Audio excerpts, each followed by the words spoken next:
I think the classic PvP system is so screwed up that people kind of realize they are all in the same boat. They know how time consuming the grind is, and accept the only way you can get the honor that you need is to band together and work together. Now don't get me wrong, when you screwed up, people let you know about it pretty damn quickly. But it was constructive and to the point. No name calling, no kill yourselves, no I just got back from your mom's house, she says hi. I was kind of beside myself. I had prepared myself for something completely different, and that just never came. And as a bonus, as a result of doing all these pre-mades, I've made lasting friendships with people that I still chat with in-game to this day after the grind was over. And believe it or not, I never got one whisper from a level 1 Alliance alt the entire time PvPing in Classic.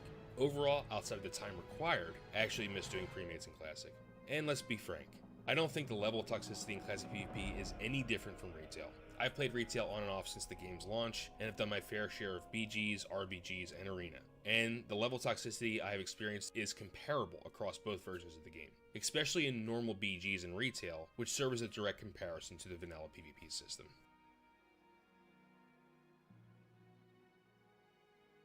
Finally, before I get to why I think Mad Season, Asmongold, and other big streamers or YouTubers have a vastly different experience, I would like to briefly go over my 10 years of GM in Classic WoW and my PvE experiences. I am a GM of the guild Eden on Skyrim. We are a semi-hardcore progression guild that has down all current content and tries to improve ourselves each week. Managing 40 people can be challenging, but I couldn't do it without the amazing leadership core that we have. Defcamp, Talix, Navik, Jinja, I'm looking at you guys. We've had our ups and downs, had to deal with 1 or 2 problem raiders, but week after week, I'm nothing short of amazed at our players' dedication, progress, and attitude. The secret is to lay out expectations early, hold people to them, but above all else, foster a sense of community and fun.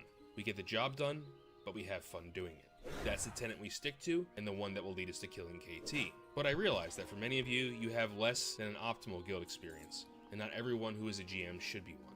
But again, I want to highlight that guilds like ours do exist, and raid every single week. If you're not having fun, or think that your leadership core is corrupt, find one of these guilds. I want to personally thank every member of my guild. I know I don't get mushy on comms, guys, but I truly love you all, and I can't wait to go through TVC, Wrath, and beyond with each and every one of you. But Melderon, what about world buffs, Warcraft logs, loot? Okay, world buffs are a problem. They trivialize the PvE content, seep into almost every guild due to the world buff effect, and can cause toxicity if your guild wipes. Not to say I told you so, but I made a video on this very topic before Classic's launch. Asmongold even reacted to it. People told me I was crazy, going overboard, and look how things are now. Players don't log in on their mains for days at a time. They've helped create an almost ridiculous parsing meta where non-buff players don't stand a chance. An entire griefing task force aimed at removing the opposing faction's buffs roam on almost every server. Even ours, the server with a 3% alliance population. Since they are in the game, there's nothing you can really do. You can ban them, sure, but you'll have a hell of a time recruiting raiders. The way I dealt with them was to not require them, but highly suggest them. If one good DPS gets them, now your tank has to, and so on and so forth. They exist and cannot be ignored. One thing I can say though, is that as a GM, I don't tolerate a whine fest if we do wipe. Get up and keep going. As far as the parsing meta is concerned, everyone in my guild is comfortable in the fact that we will never be world first or have the quickest speedrun. My raiders do their best, try to parse as high as they can, while not ignoring mechanics or their jobs. Also, I don't tolerate anyone comparing their parses with other raiders in a toxic manner. A little harmless competition is fine, but I draw a line in the sand if that banter becomes toxic. Maybe I'm just lucky, but that's the environment we've fostered. As far as loot, we've created a system that combines loot council and loot list, and predetermine each gear allotment before raid so we can just hand it out and keep going. And no, I don't get special treatment. That's also the key. I don't deserve loot any more than any other raider. Everyone in the guild pulls their weight, and will get the gear eventually. Classic's loot system can sometimes breed toxicity with 2 to 3 pieces of loot on bosses to be distributed among 40 people. It can suck, sure. We've had our instances of unhappy raiders, but that's just the name of the game and something we've learned to deal with. Again, if you're unhappy with your raid, and you feel it's toxic or corrupt, it's time to find another guild. Now, to wrap things up, I'd like to take a stab at why Mad Season, Asmongold, and others may have an entirely different experience than I do. First and foremost, you have massive communities and outreach. And the more massive your community and outreach, the more toxic individuals you're bound to come across. Let's do a little light math. When Defcamp streams, he gets somewhere between 100 and 200 people watching him. Let's make an estimate and say 5% of those individuals are indeed toxic. Now, that amounts to 5 or 10 people. easily combated by a single person.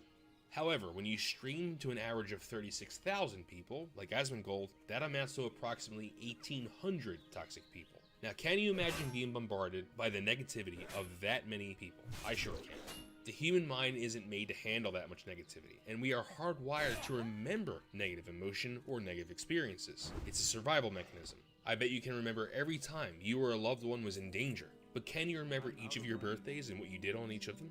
Holding onto that much negativity can be extremely detrimental and hard to forget, and it really leaves a sour taste in your mouth. The only advice I can give is to take note of the positive experiences that you actually come across.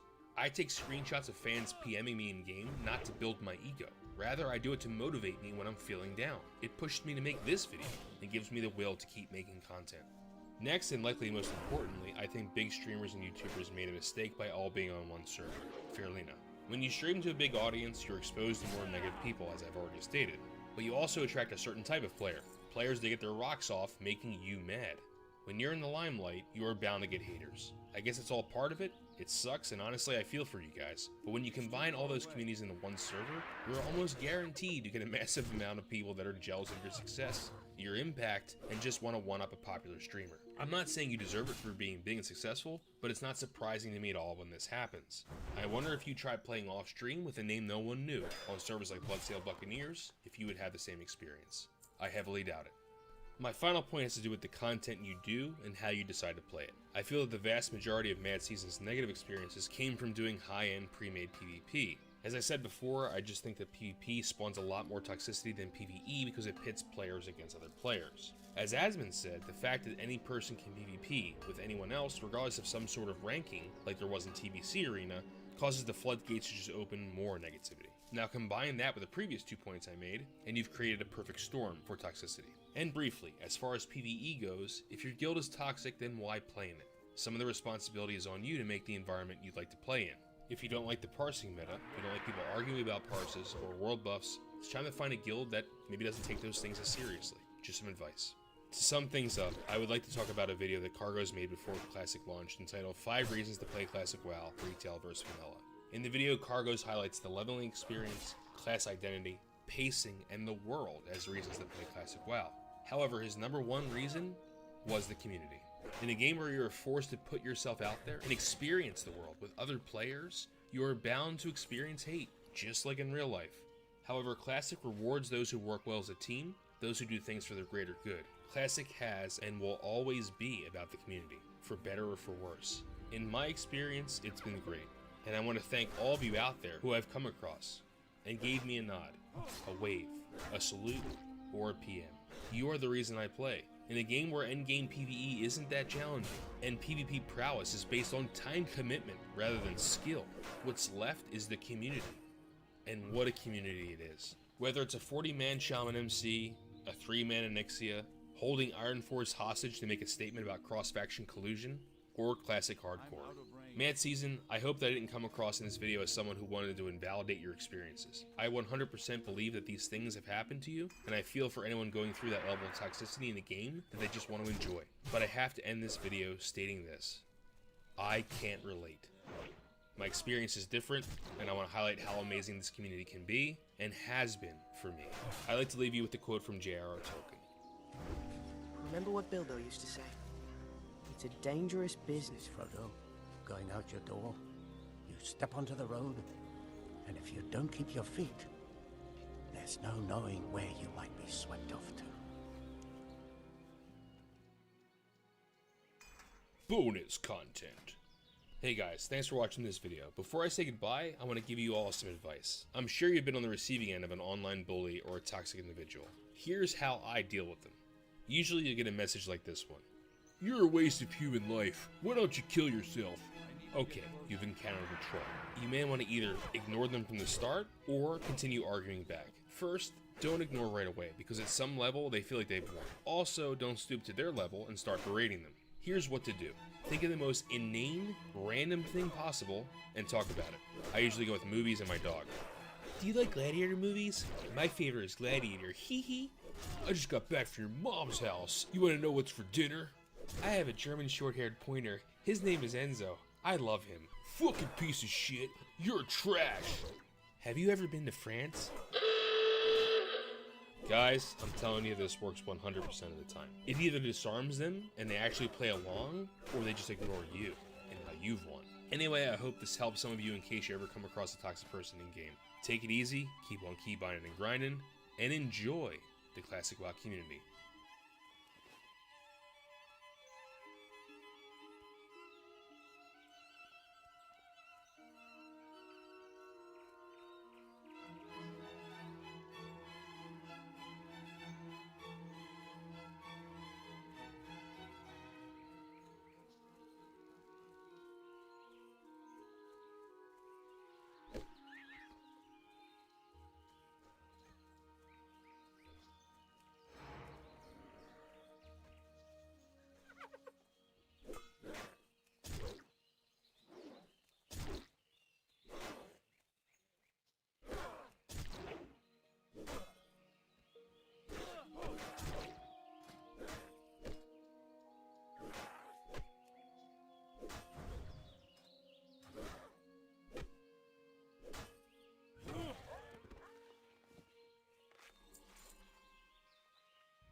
That ability isn't ready.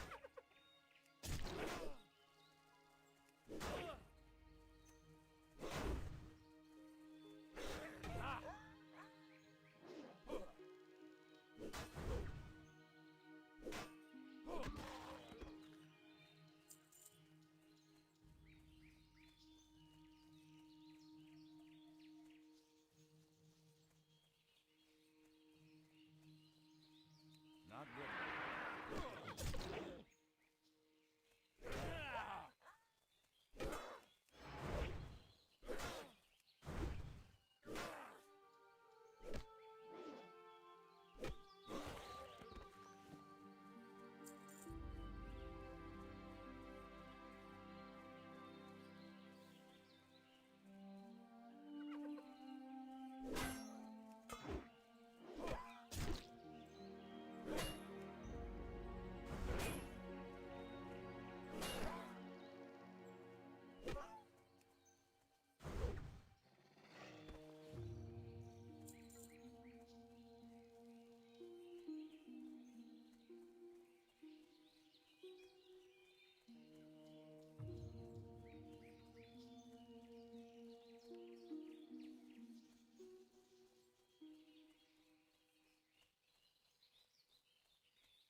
That ability isn't ready.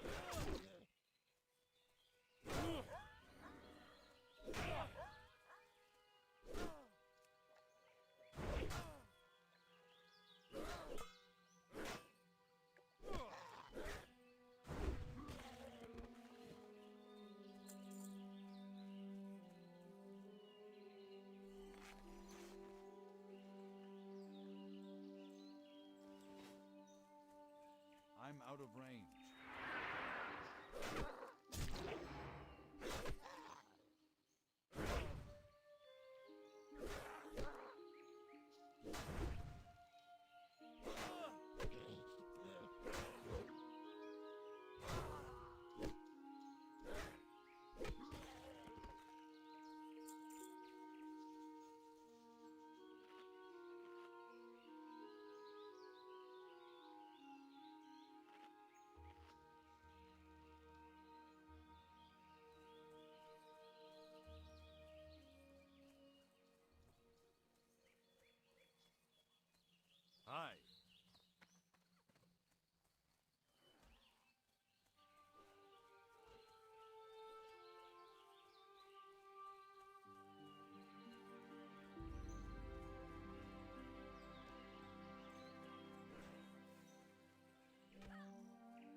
I need to get closer.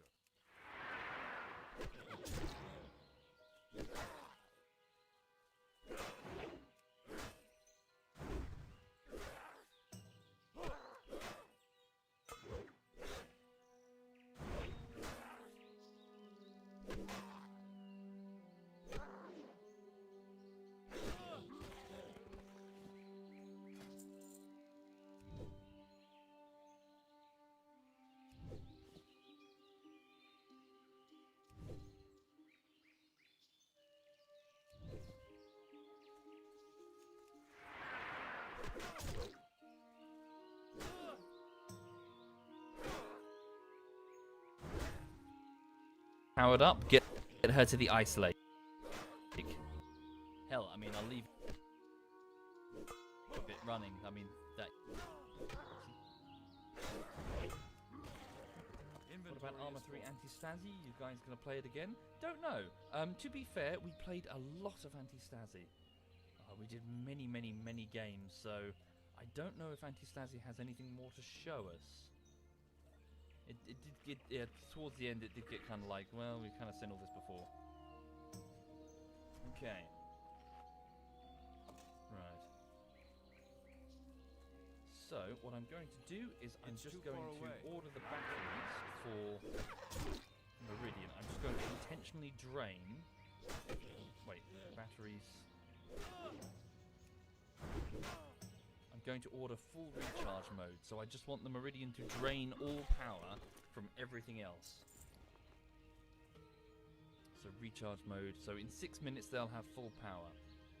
That's going to leave the base up shit creek, but I just need this machine to have as much power as possible, so I can get to the ice lake and get a full cargo bay full of ice. Come back, stick it in the base, and then we'll have well, power. Okay.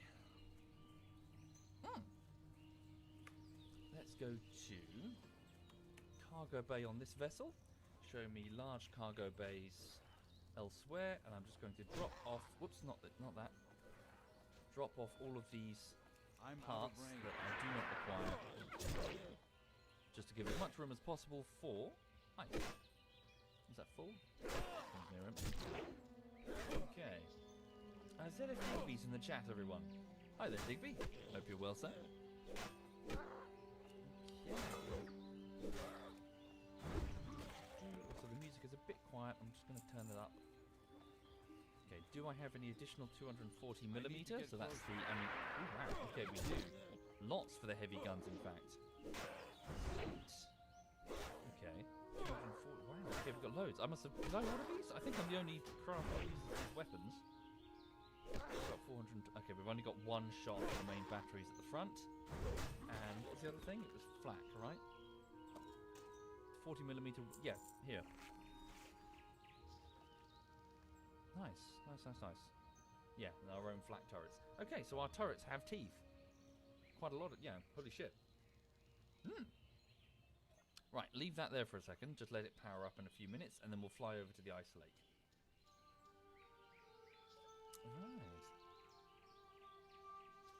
So yeah, what I'll then do is I'll just shimmy this over into the grinder pit. Jesus.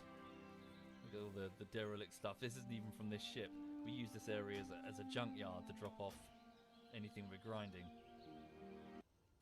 Just keep my eyes open for any additional threats that might